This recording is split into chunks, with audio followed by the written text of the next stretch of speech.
Okay, number 4 on the review packet is giving you a function here. F of x is negative e to the x minus 1 and a point on that curve, and they want you to come up with the equation of the tangent line to the curve at that point. So they were nice here. They already gave you both the x value and the y value, so here's your point of tangency. The other thing we need is the slope of our tangent, and that comes from our derivative. So f prime of x is going to be, all right, we're going to start with the opposite right here. The derivative of e to a power, same base, e, to the same power, x minus 1, times the derivative of that exponent. Well, the derivative of x minus 1 is just 1, so we're not really accomplishing anything here by that. So really, that is your derivative right there. It is exactly the same as the original function.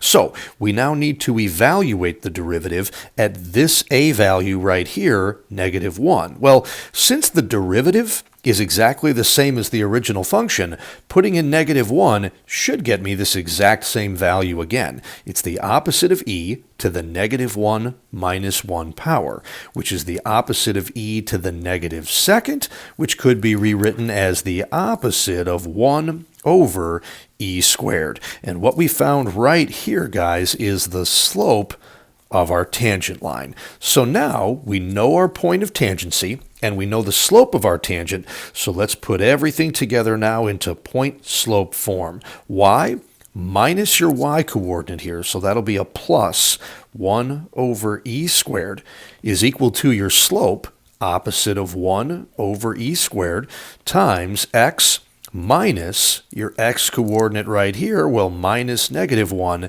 becomes a plus 1. Ugh, this isn't going to be real pretty, but okay, we're going to distribute here to get rid of those parentheses. And y plus 1 over e squared is going to equal, this is now going to be the opposite of x over e squared, and then a minus 1 over e squared. And then we're going to subtract this term right here over to the other side. So, give me just a second here, guys. Let me do that.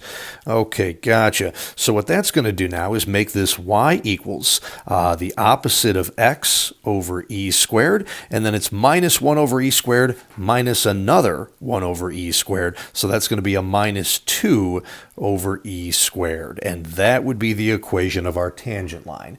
If they had used the word linearization in the directions, I probably would have written this as L of x rather than just plain old y, but since they just said equation of the tangent line, that would probably be the better answer. Okay, so that's number 4 on the review worksheet.